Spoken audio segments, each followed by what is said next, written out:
Now to new details in the January 6th investigation. The Justice Department has just requested the longest sentence for anyone in the riot for former NYPD officer Thomas Webster.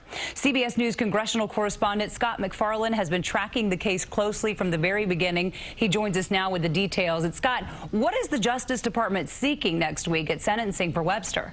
A reminder, Thomas Webster, not only a former NYPD officer, he was on Mayor Bloomberg's detail, and he was a former U.S. Marine. He lives in Goshen in Orange County, and he has just become the top-line January 6 defendant of all 860-plus defendants charged. Webster was convicted at trial here in Washington, D.C. in just a matter of hours. He was accused of swinging a flagpole at a police officer, of assaulting police, of being the spearhead of the breach against the police line that day, and of not being remorseful in the days, weeks, and months after. He's being sentenced a week from yesterday on Thursday, and the Department of Justice is now recommending 17 years in prison for Thomas Webster. That'd be nearly double the longest sentence handed down in any case so far.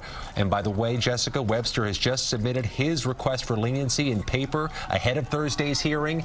He's seeking a sentence of time served to be released immediately. It's quite a distance, quite a difference. We'll find out Thursday. Well, that brings me to my next question. He's asking for time served. Well, what's his argument here?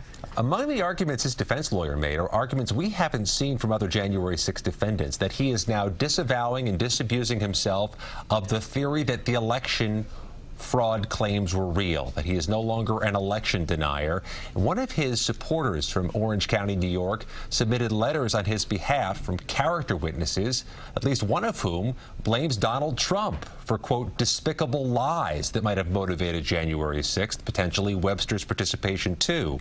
Cites his NYPD career, his Marine service, to say he is a good character, but the judge has a big decision. 17 years in prison, time served, or somewhere in between.